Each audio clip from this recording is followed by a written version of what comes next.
Good evening, ladies and gentlemen. Welcome to another edition of the Rogue Wave Podcast, your frequency for all things pop culture and the disruptors behind it.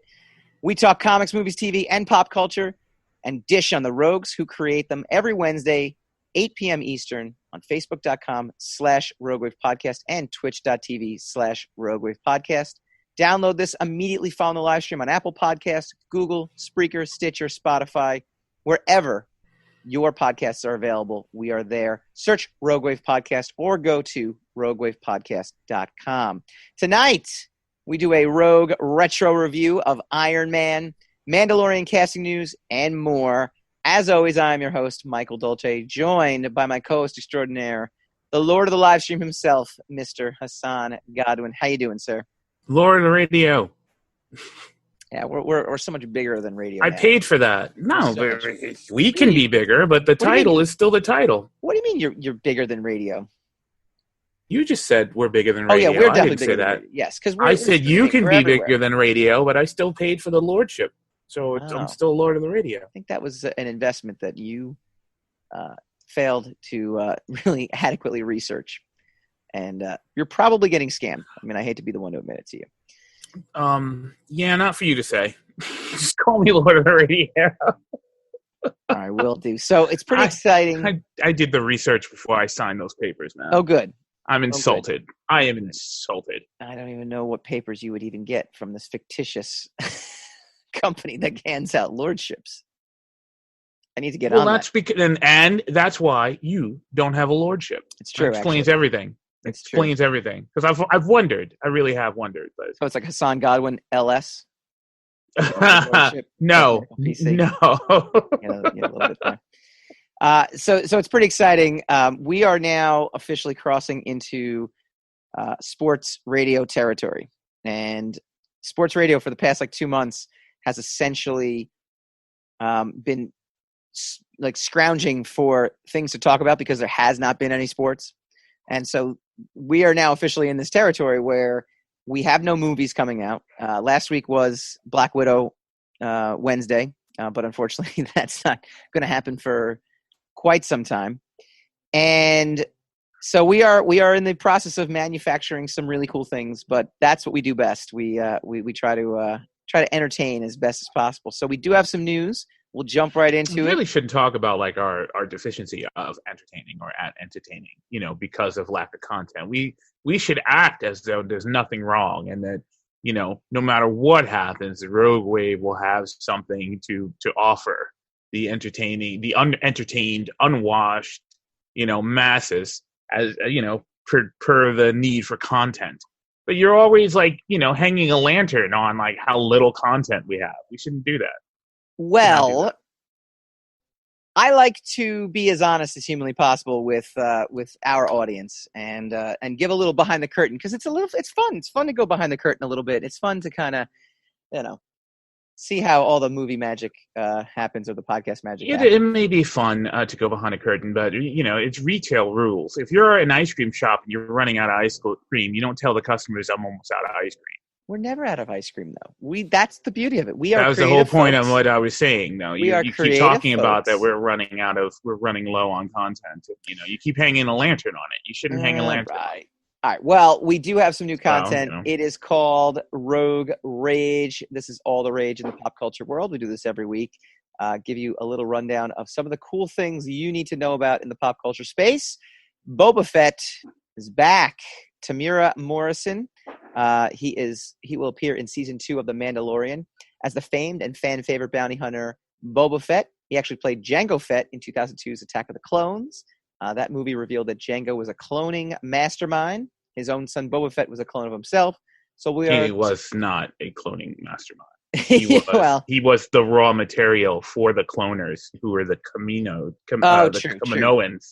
So he was not. He himself was just a bounty hunter. He was not a cloning mastermind. Yeah. Do not make that mistake with my name attached, because we will be pilloried in the fan community for that. So what's funny? Then we have to blame Hollywood Reporter for that. That's right. But then you can correct the Hollywood Reporter and gain and up your geek status. It's what we just did. I just did that. That was the Lord of the Radio. We are a team. Right, remember, whenever we do something great, now we're a team. You were just making fun of my Lord shit before, and now we're a team. It's either. I'm telling you, it's either. No. No, that's right, because there is no.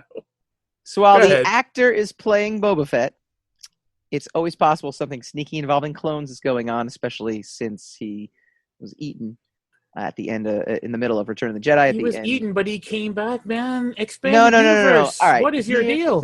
No, but that universe is technically has been wiped clean. Remember, when it's going to have to be the same thing. He still comes back.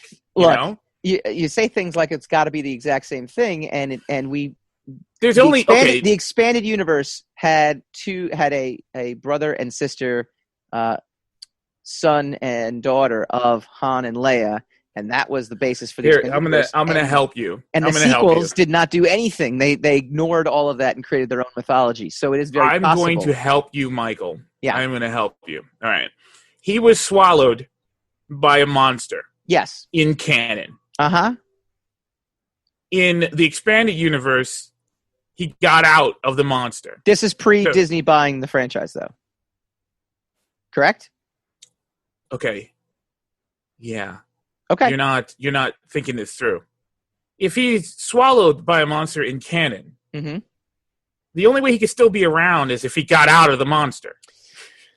Not necessarily. What if he was a clone? What if it's all not the clones that got swallowed? All the clones are unless they come up with a screwball reason, all the clones are dead or old or very old. Everything you're saying makes absolute sense, and I'm not in any way, shape, or form disputing what you said in terms of the expanded universe. What I'm simply saying is, once Disney purchased this franchise, this $1 billion franchise, all bets are off as to how it's going to come back. Now, if they're going to advertise him as Boba Fett, he has to be Boba Fett. If it turns out that he's just a clone pretending to be Boba Fett, which doesn't really work because the clones are all age exponentially after the prequel era, which is why Rex looks like he's 75 years old. Yeah, it's only 20 years later. Then you're gonna have that's false advertising that he's actually not Boba Fett. Now, if in canon he was swallowed by a monster, which supposedly signified his death in the Star Wars saga, if he's not dead, the only way he could not be dead is if somehow he got out of the monster. I'm not dead. Yeah, I'm actually quite better now. Yeah, so one way or the other, he got out of the Sarlacc. It's the same thing. They're just gonna. I mean, the only thing that could be unique about it is them explaining the unique way in which he got out. Because some say he crawled out, and some say he got spit out. So, I mean, you know what? I feel like, because I think I was reading that he's not going to have a major role in this. It's not as if he's going to be. Maybe it's a flashback. It could be a flashback. It could be a cameo appearance. It could be one of those cantina scenes where he just happens to all be there. Because we also have more casting news. The Mandalorian finds its live-action Bo-Katan. Thanks to Jack O'Donnell, fan of the show, friend of the show, who you convinced that in the process of him being a guest on our show, that Last Jedi went from being his favorite Star Wars movie to the worst Star Wars movie. So thank you, Jack, for pointing me in this direction. And this is also on CBR.com. Bo-Katan, voice actor Katie Sackhoff, will play the live-action version of the Star Wars character in Season 2 of The Mandalorian on Disney+. It also, one of the things that of note in this is, besides the casting itself, which, A, is pretty cool if you can get people who did the voice and then actually bring them to screen, that's kind of like the Optimus Prime voice actor being able to voice Optimus Prime when the Transformers movie finally, was a reality. Kind of, but not quite. Well, you're talking about a voice actor having the I'm just talking about the photogenic quality to be able to be in live action. Right. I'm just talking about the consistency of having the same voice is kind of cool. Like, it's just it's a bonus, and we're not, there's nothing more. All I was doing was merely mocking your analogy. That's all. Okay. I mean, I understand what you're saying. You can mock away. Remember, when you are wrong, it's you are wrong. When we do something great, it's we. Always remember that. What they also said, though, in the span of this article, though, is that all the filming was done pre-COVID. So nothing about season 2 is going to be delayed, which is pretty exciting. Yeah, they were filming season 2 before season 1 thank actually goodness. aired. So Thank goodness. I'm still gonna have to wait till October to see anything. So, Sure, but at least knowing that it's not going to get delayed, that's kind of cool. Again, predictions on what her role is going to be, we don't know necessarily, and especially because her character was involved in the Clone Wars. She might have a huge role. She might not. she's a Mandalorian, so it seems. Yeah. Theoretically, in a show called The Mandalorian, I'm sure. Yeah, but again, I'm sure there's going to be good reason for her to be around. Again, it could just be an Easter egg. It could just be one of these, not Easter egg, but it could be one of these like fan. And I don't use the term fan service in a negative way when I say that. It could be some fan service, like, hey, check this out. Here's the continuity. That being said, Katie Sackhoff is a pretty well-known actress. So I got to imagine they're going to utilize the fact that they have her. She's Battlestar Galactica fame. I got to imagine she's got a little bit more of a beefed-up role than, say, Boba Fett, even though Boba Fett obviously, hold on. No. Katie Sackhoff might be perhaps a bigger name than Tamura. Correct. For who's playing it.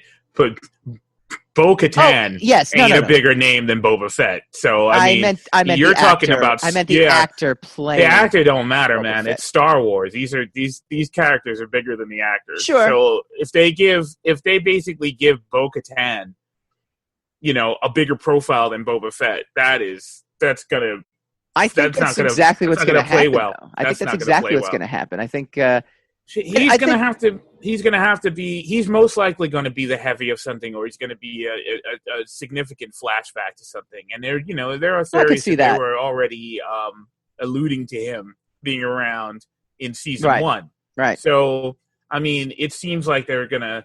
But if they turn around and try to claim that Bo-Katan is bigger than Boba Fett, that's just not going to happen. Including the fact that also Boba Fett's not a Mandalorian, so correct. I think what it comes down to for me is looking behind the scenes of things. If you bring on an actress like Katie Sackhoff, who is, again, an experienced actress who has some pull, who has some weight, who, she's not going to sign on necessarily. She might, but she's not going to necessarily sign on just to like kind of go through the scene, in the background. I'm sure they gave her a lot to do. I'm sure they probably gave her a lot to do. Versus, I'm just saying her story significance probably will not be bigger than Boba Fett's because none of this would be happening. Sure. Without Boba Fett. So, yeah. Absolutely none of it would be happening without Jeremy Bullock, who played Boba Fett in the original series. And he's still around. He's still around, right? I hope so. I got his autograph. I know. He was one of those mainstays at Comic-Cons too. Like he would be in that, again, back before Comic-Cons. Oh, hold on. Got a question. Yeah. Do you know what other role he played in Star Wars? Oh gosh, I don't, but I know that he played something else. Like it just dawned on me. I can't think off the top of my head though what he played. What else was it? He was the Imperial officer in Empire Strikes Back when they're leading Luke into the trap. And Leia's yelling it's a trap. He's the Imperial officer who grabs Leia and uses her as his shield. What, you got a keg there? Look at you. You got your solo cup? I love this. Are we doing a keg stand later? It's water. I got you. Yeah. It's water. Yeah, I like that. Moving on, DC's The Batman and other UK movies are going to begin resuming filming. So the productions, The Batman and other UK productions could resume filming under new guidelines designed to help ease a return out of the coronavirus lockdown. Aside from the terrible impact that the ongoing pandemic has had on global health, the disease has also wreaked havoc on the world's economy and the film industry specifically. Countless films have been halted and altogether canceled over the past several months, much to the disappointments of studios as well as the audiences. However, now The Batman with director Matt Reeves will resume. So we will, hopefully, I would imagine the target date of next July, which it got moved to, will be stuck now at this point, assuming everything keeps going in a positive direction. I got to tell you, like I said kind of at the beginning of the show, we really are in this point now where it's funny. Like last night, The Flash had a season finale, and people were kind of going nuts. And part of me was like, "Wow, they actually managed to get a season finale in." Considering so many TV shows like Walking Dead, we're not getting their season finale till October, and hopefully by then I'll catch up on some on some episodes. So I'll watch it with excitement. But a lot of season finales, they have no idea when it's going to come back. Yeah, so, because it's a pandemic. No, I get it. I get. We all understand why we've been stuck inside our houses for 2 months or apartments or whatever. I didn't actually say that as though you didn't know. Oh, okay. I was, basically commiserating with you, but Oh, I got you. Okay, that didn't sound like commiserating. That sounded like you were talking down to me, as in. I'm always talking down to you. Well, but, I know, but that one hurt a little extra. Extra. Go drink your beer. You're particularly, sensitive today, so I know. And finally, this is just for my own sake, and we can commiserate together on this. Westworld's season 3 finale drew much lower ratings than season 2.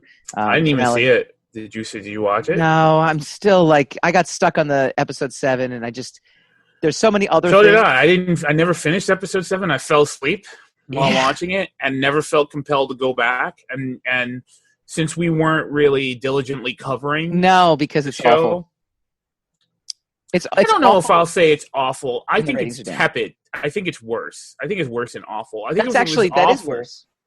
Yeah, I think if it was awful, it would be more significant, and it would take up more. It just kind of is just happening. Yeah, and it just a storyline really, in my opinion, this is only my opinion, and I do not represent any large swath of audience or whatever. Mm-hmm. But just in general, my opinion is the story thinks it's more important than it actually is. Yeah, I agree. The story thinks it's doing more than it actually is doing.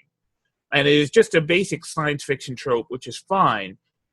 But then we got to have characters. If a lot of stories aren't doing anything significantly mind-blowing in the science fiction or drama genres, right? But the thing that separates everything are characters.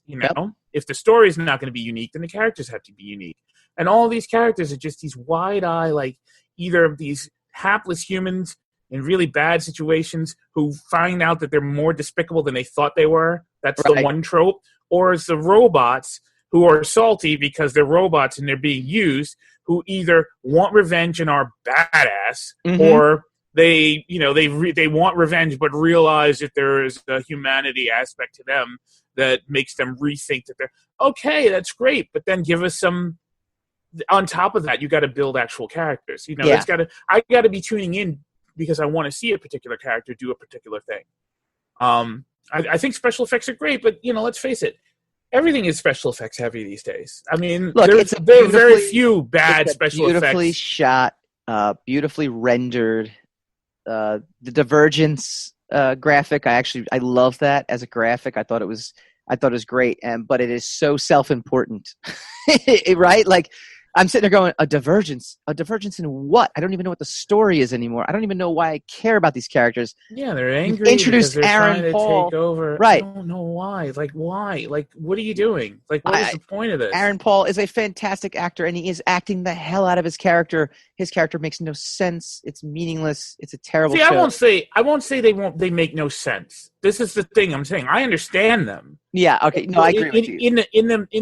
In the midst of understanding them, it's okay, I get what you're doing, and I can pretty much see where you're going. But when I say makes no sense, I mean in a larger sense, it makes no sense the decision making behind having all these characters and this storyline. It just there's a larger because they don't have anywhere to go. The whole thing was intrigue. The entire thing was nonlinear intrigue, and they realized by season 2 that they can't keep that up, which is why it took 2 years to do season 2 in the first place. And then it was terrible. And then you took another 2 years to do season 3, which is truncated because it was only 8 episodes. Yeah. And it's better than season 2.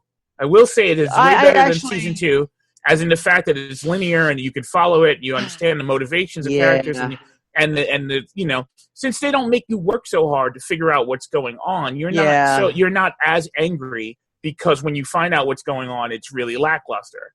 it's still lackluster, but I didn't have to work as hard as I did season 2 to know it was lackluster. So I'm not as angry as I was. It's but slightly, it's still not really doing slightly anything. better. Well, But I'm talking about me. I don't know.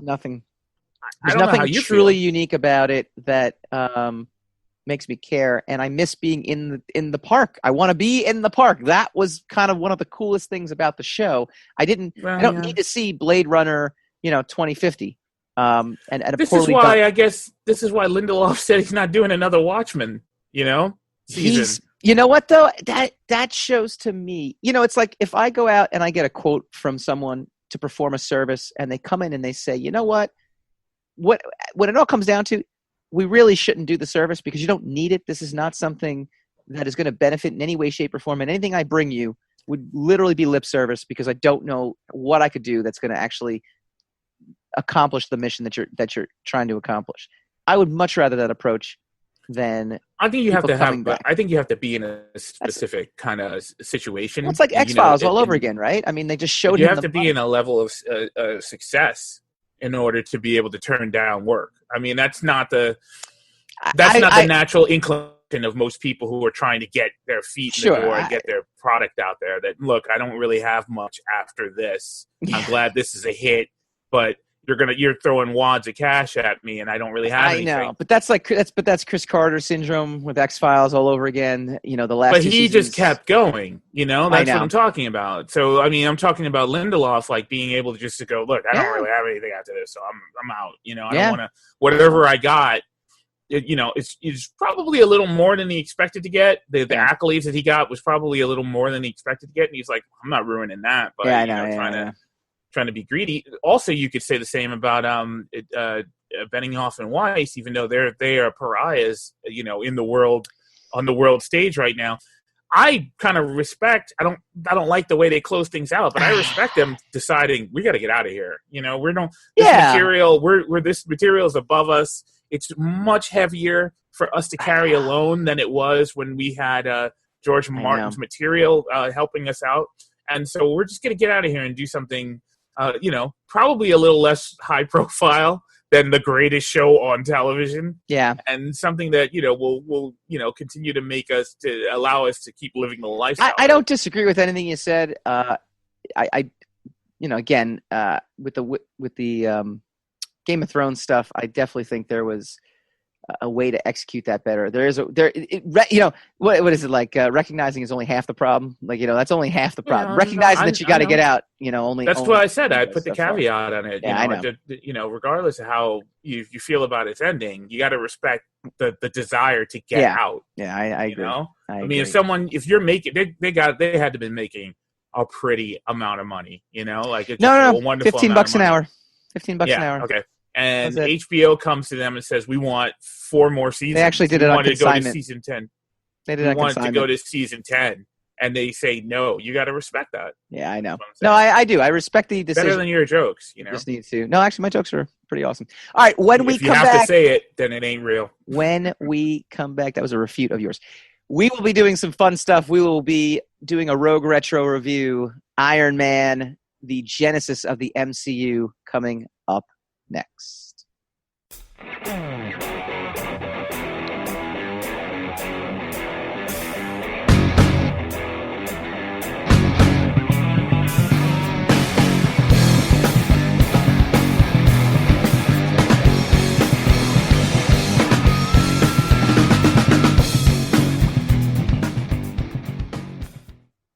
Welcome back to the Rogue Wave podcast, bringing you the pop culture you love to talk about and diving deep behind the rogues who create it.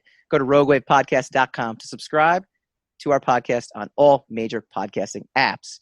All right, so we did this last week. We actually started talking about it at the end of last week's show. Obviously, and we started talking about it at the beginning of the show. We were supposed to be celebrating Black Widow Wednesday last week, and we were supposed to be talking about all the ramifications of what ended up, how does it fit into the MCU, because it's a prequel, or it's not necessarily a prequel, but it was in between different timeline, different continuity in the MCU. But unfortunately, obviously, there's a pandemic going on. We like to be a distraction from all that stuff, but obviously we have no new material to talk about. So we thought it'd be really fun to go back into the maze of yesteryear and find movie blockbusters that took place in May that we could do a retro review on. And last week we kind of did that in a way, going through all the Star Wars films, but we thought it'd be really awesome today to do Iron Man, which is the genesis of the MCU. And first of all, Hassan, did you rewatch Iron Man? Yes. Okay. When was the last time you had seen it prior to rewatching it? I don't know. 5 years ago. Ballpark, yeah. Like 5 years ago, right? Yeah. So one of the things that I have not seen it, I think, since it first came out. I think I saw it in 2008. Maybe I catch a scene or two if it's on cable or something like that, but I've never sat down and actually rewatched it. I'm finding I'm really enjoying rewatching these movies too, and it started last week when we did, again, Force Awakens into Last Jedi into Rise of Skywalker, because I get to watch it through a completely different lens. This movie came out in 2008. Immediately, right off the bat, I watched this film, and I watched it in a 2020 lens, and I thought, there is no way they're getting away with the opening scene, right from the opening scene, where he calls into question the gender of the soldier in the front. He did it as a joke, obviously. No way that's cutting the mustard. The scene with the reporter, where they go through this heated exchange, and he ends up sleeping with her. No way. Like, there's just no way they're getting away with it today. Why wouldn't he get away with it? I would say that it would never pass the studio mustard. They would never want to accurately they would never want to depict their main character in such a way that would cause an inflammatory response in social media. Remember, social media did not exist in 2008. Yeah, but even if their character is supposed to be despicable, you have a story arc from from bad behavior to good behavior, right? So why wouldn't, when he's in his bad behavior phase, he'd be allowed to display bad behavior?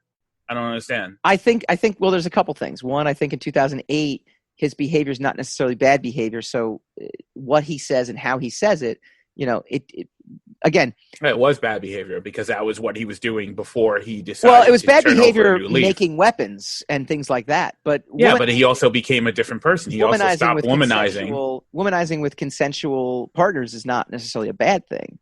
But the way the women react to him in the film is not a bad thing. Okay. No. Look. If he's allowed, no, he's a little bit of cringe. Well, look, you're suggesting womanizing in the sense of. Well, the whole idea, right, is that he turned over a completely new leaf, and that he became a monogamous, correct, altruistic kind of person. Stop profiting off of death and destruction. That's saying there's something wrong with being. But he was getting lawsuits, right? And he was womanizing, and he was throwing people in and out of their lives, and that kept coming back to haunt him. Right? Yeah.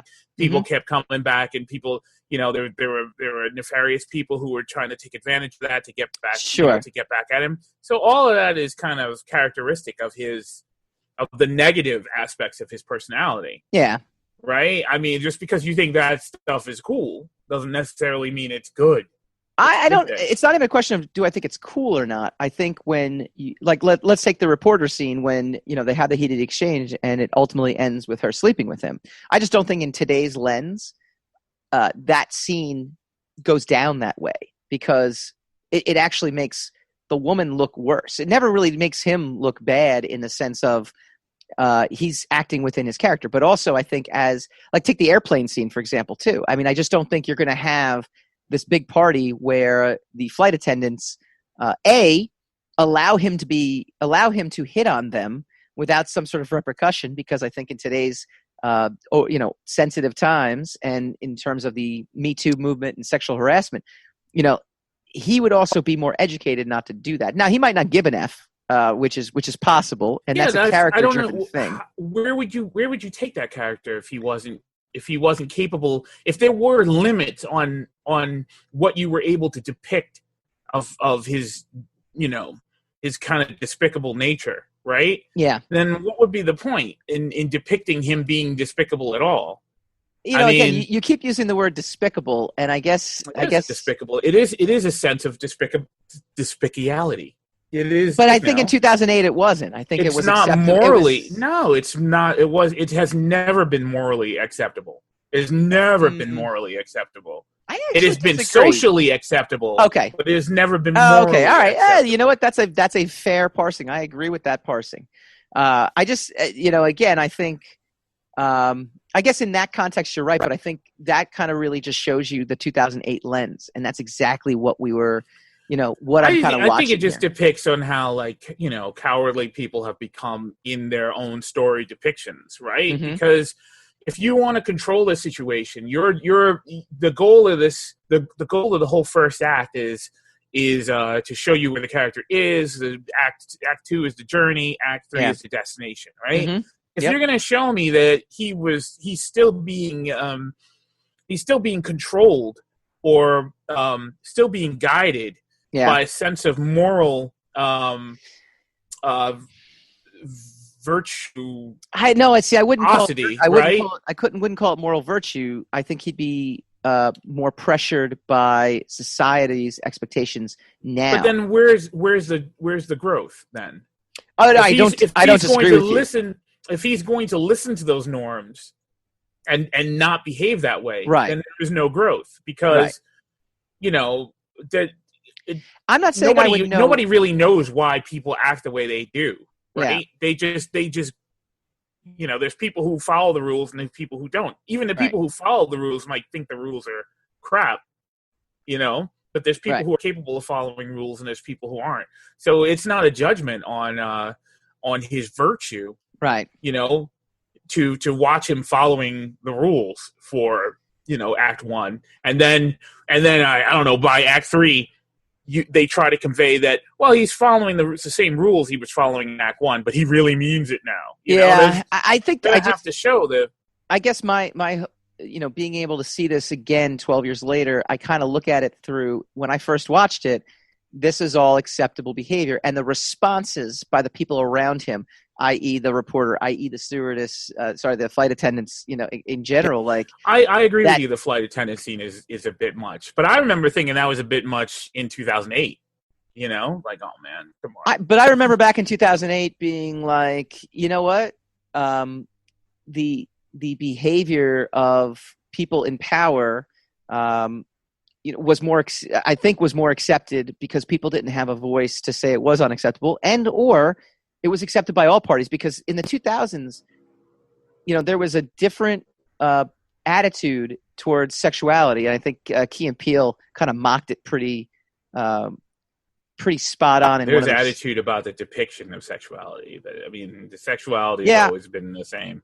Yes, the depiction of it. I think when you have the idea of women being sexual creatures as an empowerment movement versus where I think now it seems as if that's not necessarily the case in terms of the Me Too movement, making sure they're not being taken advantage of, put in situations that they don't want to be in. All good things. I'm not saying it's good or bad. I'm just merely saying I feel as if the observation of the times is evident when I watch this movie versus if it had been done today.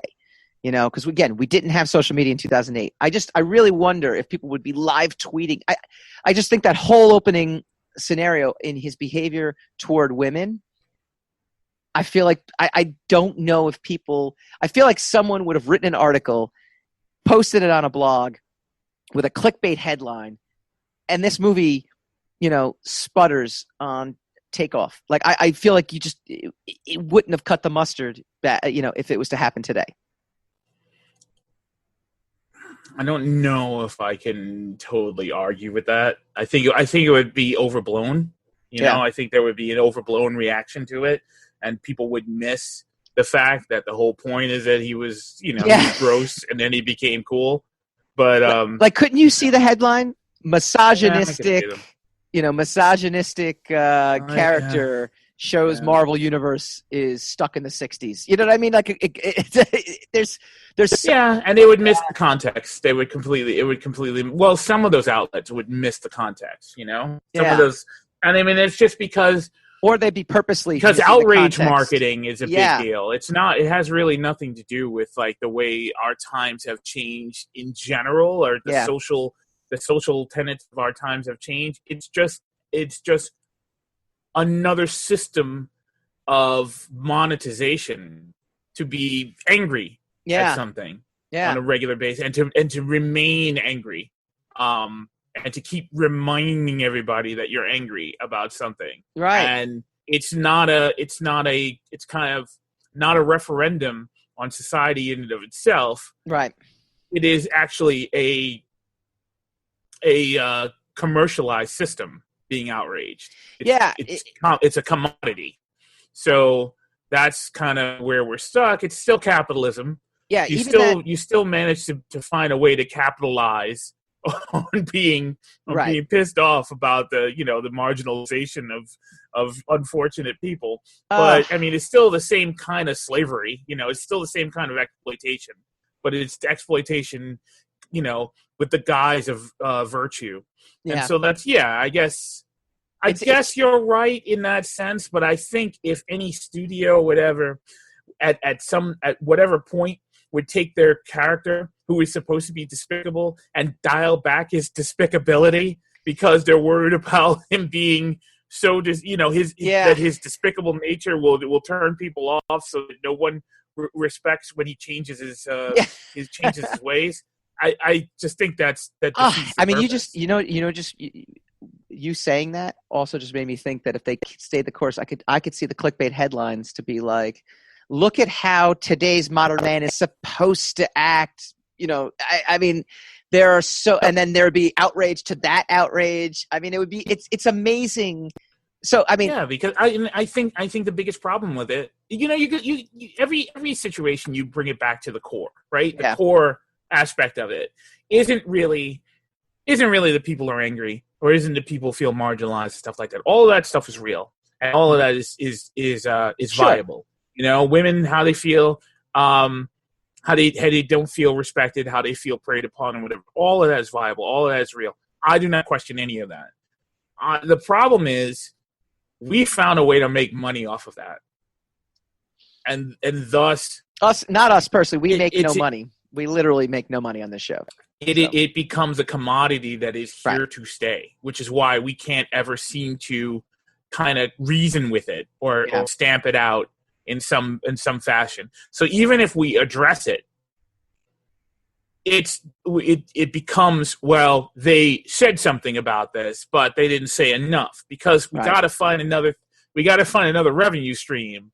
There's got to be. So even when you apologize, so you get treated badly when you apologize, then you get treated badly if you don't apologize. Right. If you don't, so it's not really because that we are more morally or socially conscious. It's because we found a way to make money off of how socially despicable we usually are. It's also the platform. And so, it's also the platform itself. It gives people an opportunity to be the shame police.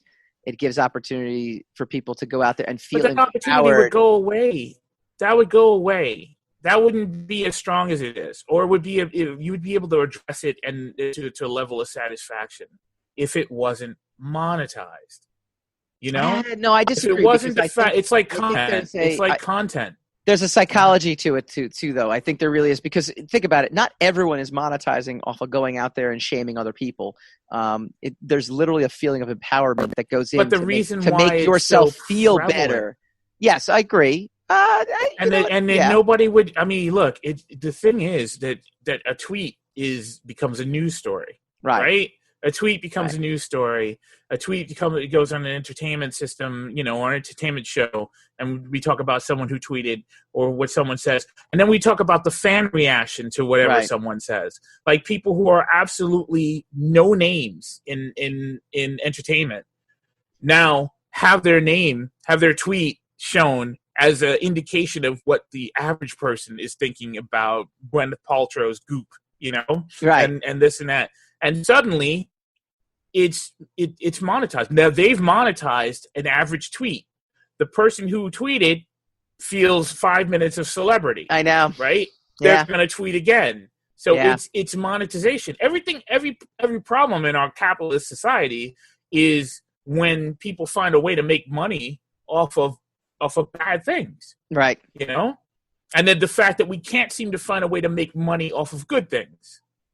So that's why things are always, things always skew negatively in the capitalism.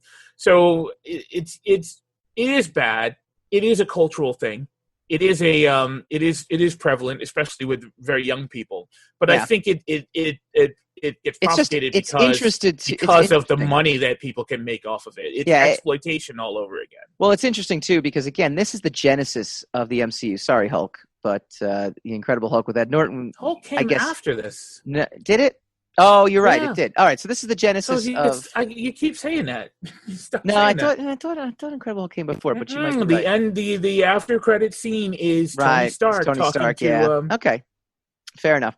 So it's the genesis of the Marvel Universe, and it had to happen when it happened because nothing is more rogue than what Marvel did with Iron Man and with the MCU in general, right? I mean, no one had ever done that before. They really went and they took it in a way. They did something that basically every known quantity said to them, this is not going to happen. It's not going to succeed. You're not going to make Avengers 4 years later and have it be successful. You're not going to be able to plant Agent Coulson in this movie, which there was a certain part of me that I mean, what a nostalgic, because now the Marvel Universe doesn't, have the Agent Coulson kind of that he was the heart and soul of the Avengers movie in 2012. Yeah, he was the Rosario Dawson of the of the movies of the cinematic universe. Right. So to see him Rosario Dawson showed up in all the Marvel TV shows on Netflix. Right. So to see him there, brought me back to this heart to the original first phase that I forgot about. And it's funny too because now, Agents of S.H.I.E.L.D. technically exists in this universe, but they just don't acknowledge it anymore. It's interesting how that kind of plays out.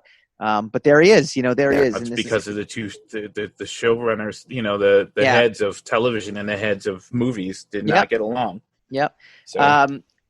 So again, you got to give credit and thank God they didn't have social media back then. I don't think it would have worked back then. It was a different time. What a simpler time when all we had to do was worry about armed terrorists in Middle Eastern countries we've never heard of. It actually did. I mean, all joking aside, it painted an accurate portrait of life in 2008, which was the fear of terrorism. For some people, What, the fear of terrorism? The fear of terrorism was an accurate. No, I mean the knowledge that some of those things that weren't a problem because we weren't talking about them as a problem is true for some people. But the reason they're a problem now is because they were a problem then, and we weren't talking about them. I guess there is that other side of it. I would say, all right, let me rephrase it. The largest problem at the time versus the largest reported or talked about problem at the time. The largest concern. It was still the largest concern. We were at war. I think war becomes the number one. Still at war. Concern. Well, technically speaking, we're not anymore. We're actually out of Afghanistan. We've actually officially ended the war out there. So that's actually kind of it's actually incredible to think about that too. It's been 12 years. I mean, that war itself took 19 years to complete. We're still in the Middle East. We're still dealing with that stuff. We are still dealing with it, but we are not officially. And we're talking about Iran, and we're talking about China. I mean, that stuff. Of course. That stuff never really goes away. No, that never really goes away. I'm just saying that the actual war on terror is officially in the context of what it was created in the 2000s. No, I'm saying in the branded sense of this is our war on terror. We're going to war against Afghanistan, et cetera, et cetera. Those particular. How about this? Yeah. Here you go. Don't say we. Say you. When everything is good, it's we. It is not we. I will not go along with we on that. Couple things right from the beginning that Marvel just nails, right? Robert Downey Jr., perfect. I forgot Jeff Bridges was in this movie. I forgot Jeff Bridges was in a Marvel movie, and he's so good. Because he's Jeff Bridges. That's what he does. I mean, he's just great. Terrence Howard, I mean, what could have been with him? He was replaced. So I wished it was good. Don. I actually watched that wishing it was Don Cheadle for the continuity. Right, right. But I did like Terrence Howard. I thought he did a good job. It would have been hard to buy kind of soft-spoken Terrence Howard as War Machine. Yes, that would have been kind of a stretch, but he probably could have done it. You bring up a good point, though. Actually, Don Cheadle is a better War Machine, but I like Terrence Howard as James Rhodes better, and I like the dynamic that Robert Downey Jr. and he has. There was a little more warmth between, which is ironic because I don't think the actors liked each other. No, that's why he's not on the. I think yes. I'm making an educated guess based on the rumor mill that I'd heard that was why he was not in the films. And while you're speaking of Jeff Bridges, the one thing I didn't notice, Jeff Bridges is good in everything, and didn't. And I'm not saying that you were surprised, but I mean, it didn't surprise me that he was good. But what he actually did manage to do, which is probably why he's a great actor, is that he managed to be menacing without being menacing. Yeah. Like even when he was ridiculing people, like the scientist when he was, at the arc reactor, and he was saying, I just need you to make this smaller. Mm-hmm. And he said, well, this technology doesn't exist. And Jeff Bridges actually hugs a guy and he goes, it's right here. And it's not a warmth hug. It's not a this guy is, he pulls Tony Stark aside at the press junket, and he's like, "Who do you think got you off here?" And you're like, "Oh, snap!" Who? Well, yeah, but I mean, even in that, that's still it's still more avuncular, and it's more like kind of paternal.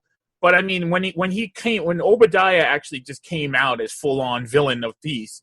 Which, unfortunately, because of the medium we're using, he's going to be first of all, if you know Iron Man, Obadiah Stane is. Yeah, of course, yeah. He's an ironmonger, but also because of cinematic language, you're like, well, they didn't hire Jeff Bridges. His father. I know exactly what you're saying, and it's funny. So even rewatching it, you're like, okay, this guy's going to come out. He's going to be the bad guy, right? He's also bald. Don't forget, they made him bald. Yeah, he's a bald guy. People are bald evil. guys. Bald guys are bad. Evil. I'll wear it. I'm wearing it. I'm fine. Anyway, but his particular kind of menace, is friendly. And there are very few people who can do that. Who could come off dangerous. Yeah. But warm. At the same time, it's utter duplicity. It's like, this guy's so, and it makes him worse because you yourself as a viewer know that you'd probably get roped in too. It's like, oh man, he would have totally had me. Because I'd have been like, hey, Jeff Bridges thinks I'm cool, and they're like, he's gonna kill everything and eat my family. Yeah. Yeah, very few people can do that. It was pretty cool. It was pretty cool that Molaram found another job too. He, 20, 30 years or 27 years after, or 24 years after Temple of Doom. It was Molaram. It really wasn't, but looked like him. No, I kept thinking. It was, I kept looking at him. It was the captain of the Franklin from Star Trek. Oh, was it? Was he also in the Brendan Fraser? Ironically, Chris Hemsworth's captain in was he in 2009 in the Mummy at Star all? Trek. With Brendan Fraser, I feel like he was a bad guy in that too. That I'm actually. Why would you feel that way, Michael? He's too young to have been in the Mummy. I was too young. You think so? I thought he was actually kind of old looking, but he looked like Molaram to me. Actually, as I watched this the second time around, I was like, "Oh, it's Molaram." Like when he got the scar on the side of the face, I was like, "Oh, he looks just like with the red and the from top." 30 years ago. No, obviously it's not the same guy. Yeah. See, that's what I'm talking about. We can't get away with this kind of humor now. You can. I wouldn't make that kind of humor, but I wouldn't have made that kind of humor in 2008. So I know. And people kept telling me you were not very funny back then either. Not as many people who tell me that you're not funny now. Not nearly as many. I have not aged. My humor has not aged. You have not aged well at all. Humor. See, again, now if we set my humor in 2008, I am hilarious. Well, you are in 2008. Don't worry. Everybody knows you're well entrenched in 2008. That was my best year. 2005 to 2008 is the domain of Michael. The pinnacle of Mike Dolce is 2007 to 2009. That is my pinnacle years. Because I was like 28 and could do anything. That's too bad, kid. I know. You're wearing that a little too proudly, as far as I'm concerned. One thing I found really cool also that you don't see in movies. I mean, it's amazing to me. Hold on. You just contradicted yourself. What's that? Because you made those jokes now. You touted the fact that they're 2008 jokes, but you still, in the process of your commercial empire, right, you made those jokes. Yeah. Meaning those things happen. It still happens. It's fine.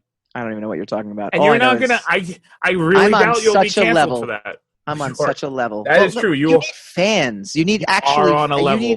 You need actual people that can make money off of our cancellation to try to cancel us. Because frankly, I said it was monetized. We're not there yet. Back to my point. I know. And you know, I'm not sure if it was said or not, but we don't make any money on this show, so no one can take our money from us. We can't. No, yeah. Don't worry. One of the things I thought find a way. So interesting though too of what a great blueprint this is, not just to start a universe, a shared universe, the world building. I mean, that aspect we kind of talked about a little while ago, but just the blueprint for how to make a nice origin movie. Westworld, where are you? Westworld season 1 is highly regarded. I love Westworld season 1. Even I have Westworld season 1 on Westworld Blu-ray, the obsolete obsolete the 8-track. Do you have the 8-track version too? Yeah, exactly. Is that there? Yeah. You know, that joke is definitely from 2008 because the Gen Z kids are like, what's an 8-track? They have no idea. And they have no idea why that's actually hilarious. Well, most kids from 1998 didn't know what an 8-track was. So but I was a teenager in 1998. So you knew of 8-track from your parents. Now we're kind of like, we're so far along now. They literally show him. You know, it's not like he just comes out with his Iron Man costume. They show it's not a montage necessarily, but I'll call it a montage of him succeeding, failing, his ups, his downs. The Iron Man suit it's not like he just all of a sudden, one of the things I didn't like about Avengers Endgame, one of the details of Avengers Endgame is that he figured out time travel in the span of 2 seconds, like literally. And I get it. Because they had a lot of stuff they had to do. They had a lot of stuff they had to cover. So it was a shortcut to doing it, but it came across to me as a shortcut. Here, there's no shortcut. They didn't have as much to do. I understand. But they give you, and I thought the original Thor movie did this as well too. The very first one, they give you, it's just it's a solid template for movie making, for storytelling. They gave you the challenges that he faced. It wasn't just like, well, I need to become Iron Man now, and he's Iron Man a scene later. They give you all the work. You know why so many people fail at that? Why? Because of characterization. Yeah. Because if you make part of the story, part of the events, part of the building of the character, the evolution of the character, the fleshing out of the character, the fact that character has to go through all these trials to make the suit in the first place, instead of trying to rush to the suit so you can have an action set piece, right? Then the audience is going to be there. It's like, oh, I get what he's doing now. I get his struggle. Oh, that would be very hard, like the icing thing. You know, they explain to you. It's like, okay, you won't want to do that again, right? Because he plummeted from the sky. So right. It's very difficult to do because a lot of people make stories or make content for disingenuous purposes, And I'm not talking about nefarious purposes or with an agenda or whatever, but a lot of people are making content because they want to get to something. I want to get to this. I want to get to the lightsaber fight between Kylo Ren and Rey. Right. I want to do, and I want to make it amazing because they're going to be surrounded by water. I see that, so we just got to build up to that. Right. And the problem is, it's like if it's not a process for you, if it's not an enjoyable evolution for you as the creator, to get from that point to the set piece, then it's not going to be enjoyable for the reader or for the audience to watch it. And that's why. And some people can pull it off. Some people can fake it. That's why everything is so difficult, because there are some people who don't care, but they can fake it. Every now and then, Michael Bay, in my opinion, makes perfectly acceptable movie. I thought Armageddon was highly enjoyable. Like I said, I didn't like Armageddon at all. But I mean, every now and then, I liked First Transformers. First Transformers. I liked The Rock. I liked Con Air. I liked some of his stuff. No, Transformers. No. I like the first Transformers. I enjoyed it. I mean, it wasn't. Were you a G1 Transformers fan? No, I mean, That's why. I enjoyed the cartoon. You were all right with it. No, I enjoyed. Oh well, no, I enjoyed the original cartoon. Yeah, I did. Were you a fan of G1, or did you just watch it? You were too young to really be a fan. Well, that's what I'm saying. I wasn't G1. like obsessed over it. I loved it. I loved all my toys, and I loved. But did you like the story? I got to be honest with you. Again, and this goes back to here we go. Too, Who is Vector Sigma? Oh gosh, yeah, no, I wouldn't even know that. Here's the thing. That's what I'm talking about.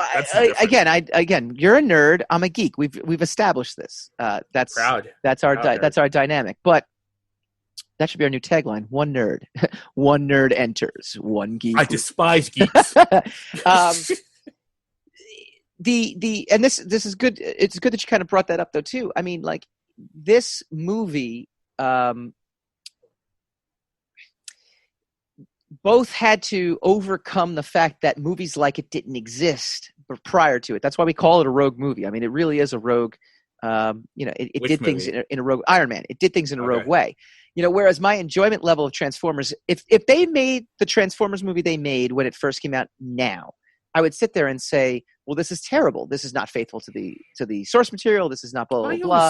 You're always sitting there and saying something. Don't you ever stand and say something? No, I prefer to sit. I prefer to sit. But I get it. Back when the first Transformers movie came out, my thinking was, and I think other people I've talked to as well had the same mindset. Well, this is the best we're going to get. We just have to kind of accept this because we're not going to. We can't get the exact thing that we want.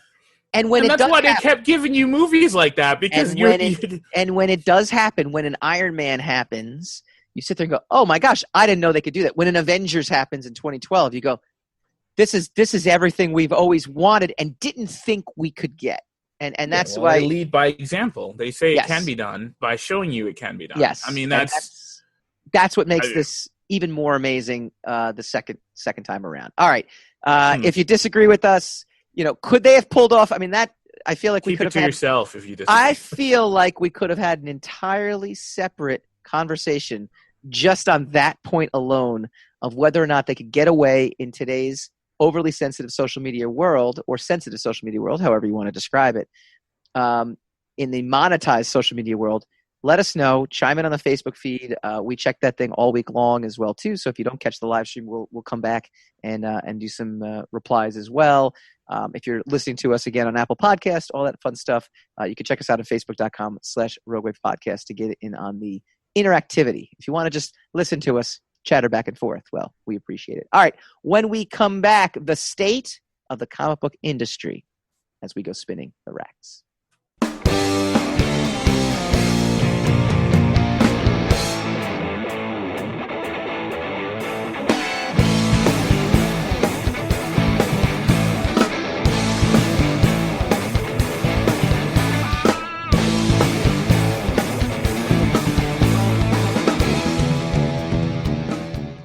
Welcome back to the Rogue Wave Podcast, talking comics, movies, TV, and pop culture every Wednesday night, 8 p.m. Eastern, on Facebook.com/Rogue Wave Podcast and Twitch.tv/Rogue Wave Podcast. We are big fanboys of comics and graphic novels. He is a nerd, I am a geek. And every week, we like to bring you the inside info on the source material that will make its way onto the large and small screen. Very soon, we call this segment Spinning the Racks.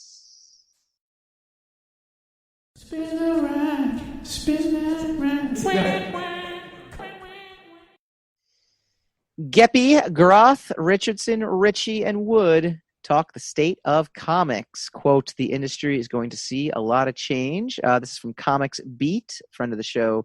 Heidi McDonald does a great website, runs a great website, and has a great weekly newsletter, a monthly newsletter. Her newsletter transmissions have been less frequent during the pandemic. I think she's been dealing with this as well. But 4 publishers and Steve Geppy from Diamond engaged in a state of the industry talk, the kind you've been waiting for. It was on, I think, comicbook.com. Dark Horse publisher Mike Richardson, Fantagraphics publisher Gary Groth, Dirk Wood from IDW, and Boom publisher Ross Ritchie. Mark Waid was supposed to join. He did not. He was not able to get on due to technical issues, but they focused on what the industry could do to support retailers, with news that the first FOC was more, was going to happen, which is the distribution of the comics going to different stores. It was the final order cutoff for these, to be specific. It was more than what Diamond had expected, and Boom's Richie confirmed it was more than they had hoped. So the pipeline is actually moving. So some positive news. Just a couple of bullet points from the conversation that they had. Diamond is planning some secret things, including fundraising efforts for the industry and something exciting, which I don't know what that means, but who knows? Maybe it's exciting for them.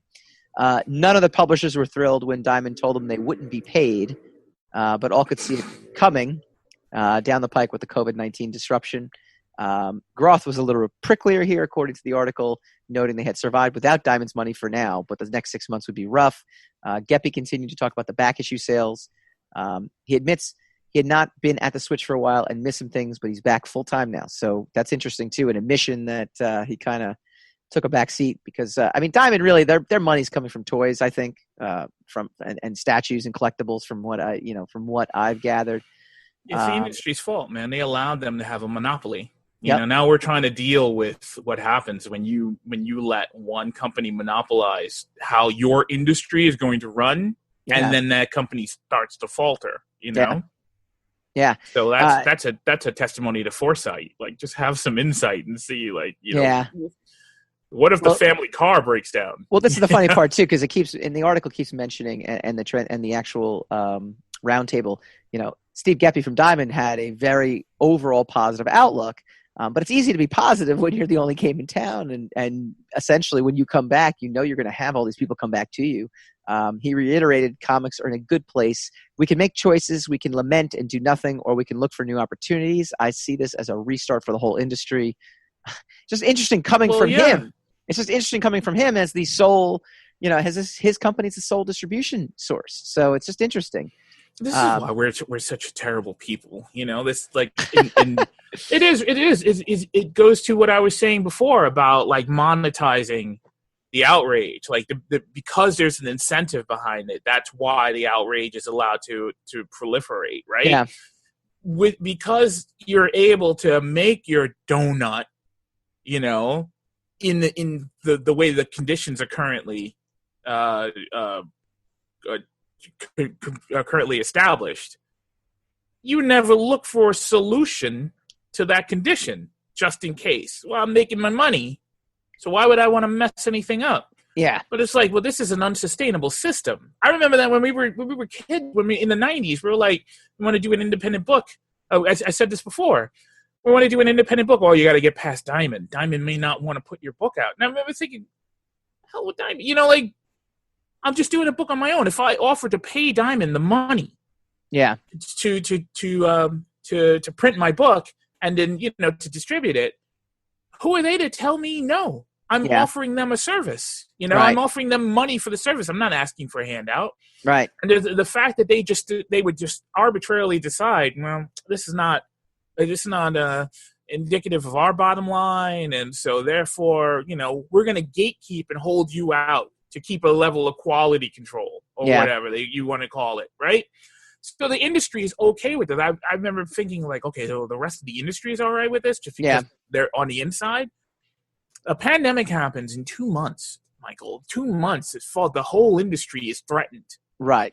No matter what it does, movies, TV shows, scandals, all this other stuff that threatened to bring the comic book industry down, it actually faltered because one company was deciding to shelter in place, and they kind of shut everything out. And now you got retailers losing money. You got the industry losing money. Everybody is going to fold because of it, because no one had the foresight to go, what happens if something happens to Canada? Well, that's the thing that's so interesting, though. And again, reading all the transcripts and watching if you watch the exchange, again, Geppy from Diamond kept saying, I think the industry is going to see a lot of change, and I think it could be for the good. But it's just But, well, you know what? Unless he's being completely selfless when he says things like that, understanding that the change might need to be that there's more than one Diamond. I mean, and people, a lot of people are going to get crushed, and then it will get better. I mean, it's not going to be better. Here's the It's sad going to be reality. better in the long run in the Right. aggregate. It's not Right. going to be better in the Right. immediately by any And stretch of the here's my sad prediction. Right, it's my sad prediction for all this stuff. I think things go right back to the way predictions they are were. always sad. Your predictions are like depressing. I'm a very positive guy too. I think everything goes right back to the way it was. Yeah, because you know Because why? it takes more effort. It takes more effort to change, and we were given 2 months to do so.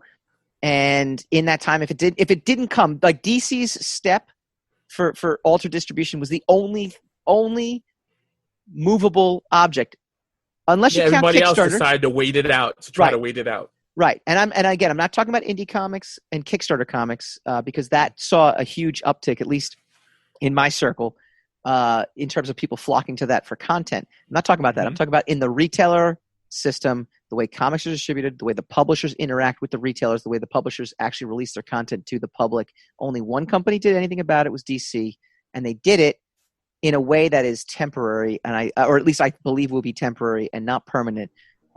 And so I think we're just going to be right back because it's easier to make money the way we're making money. So why would we stop trying to make money the way we're making money? That's the logic of it, you know?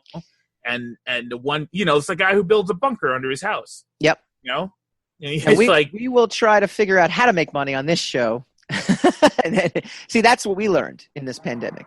Is we should somehow try to make money off this, which we still have not done. All right. That's our show for tonight. Thank you guys for joining us. Really appreciate it.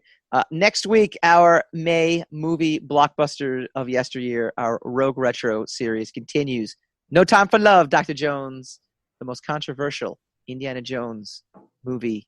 Well, maybe not controversial. Well, maybe at the time. Temple of Doom will be retro reviewed next week.